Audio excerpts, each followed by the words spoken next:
I mean, we're kind of not very happy with our performance, and no one is happy and with anyone's performance, but especially us as an O-line as a unit.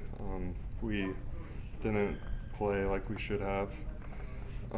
So we're kind of coming out today and yesterday, and you can kind of tell we've all had a little bit of a chip on our shoulder and want to make a difference and play tons better this week than we did last week. What's the biggest thing? Is it an effort thing? Is it technique, or just getting used to the system? What's holding this group back? Just a little bit of everything. I mean, kind of you with this type of offense, you kind of have to buy into the scheme and trust that it'll work, because there's a few things within the defense and with what your technique allows you to do that you just have to trust it and it'll happen. And you won't see it happen, but you just gotta trust it will. And we had some doubts in our mind, and it kind of held us back a little bit, so we struggled. But we're starting to buy in now, and we practiced pretty well the past couple days, and I think we're gonna pull it out. Coaches essentially said you can crumple up that too deep, that's starters, and just throw it away. Everything's open again this week. Is that a lot? Yeah. I mean, every position's open, and they're always looking for players to make it the best team that we can. And whatever they got to do to move people around or have different starters or rotate guys, they're going to figure it out. How would you assess your own performance on Saturday? Pretty poorly. I think I played very badly, and definitely wasn't like me. Coach Mendenhall said that it seemed like the offensive line may have sacrificed the physicality of it in order to keep up with the tempo. Do you kind of look at it that same way? Yeah, I mean, it's really hard to be physical and to rough people around when you're trying to gain oxygen and when you're just trying to breathe, period. And, I mean, I can see that, but it's no excuse.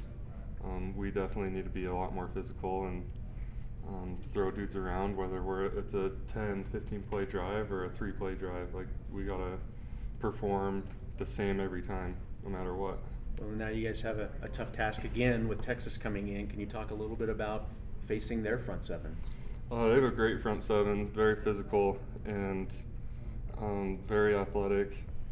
But I mean, we're preparing our best for it, and the past couple days have been great in practice and in the meeting rooms and off the field in the weight room. As an offensive line unit, we're really preparing as hard as we can for this Texas front seven, because they're really good. Did you guys see some improvement during the course of the game? Do you feel you ended stronger than you started? Yeah, but it was too little too late. Towards the end of the game, I mean, a lot of people noticed we started driving the ball and started scoring towards the end, but you got to play 4 quarters, not just one. Well, that's got to be a positive, having that framework going into this. I mean, it definitely, I think that was kind of the boost that we needed to, like I said, to trust in the scheme and trust in the offense. On a scale of 1 to 10, where is your health as far as coming back from your double hip surgery? 10 being like $1 million. Yeah.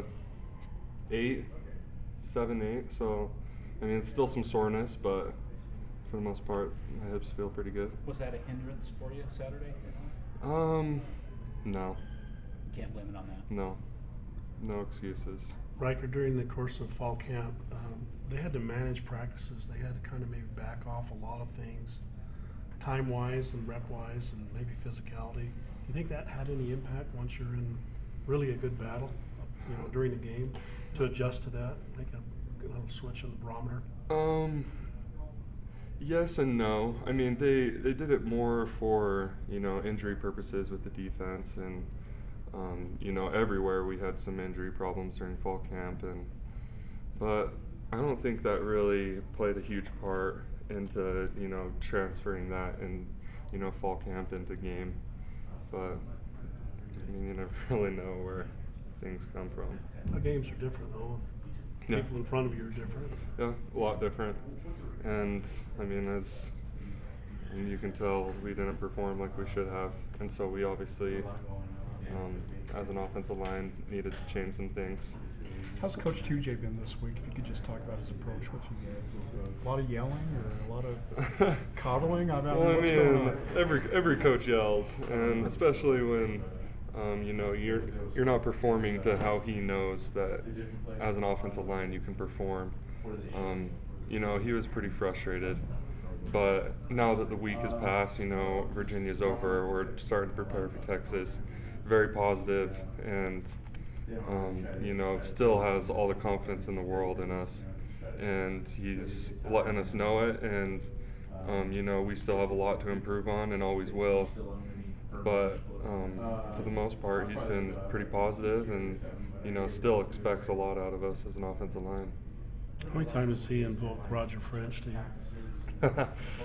Quite a bit, actually. I mean, Roger French had a big impact on his life, and he says that they still talk on the weekly. You know, Coach French will call him, and you know, we'll ask him how meetings went or something like that. But you know, I can tell that just from what I heard about Coach French that he's put in a lot of his coaching philosophy into his own, and I think it works. Does he speak his name a lot then, or say? Yeah. Does he say things like Roger would do this, or I learned this from Roger? No, not as much like practice wise. He doesn't, but more like outside. If we're like talking schemes and stuff, so every once in a while he'll say, you know, back when I played with Coach French, this is how he taught us to do it, and but not very much. I mean, he mentions him and tells stories about him and all that fun stuff, but for the most part, he hasn't said too much. I remember one day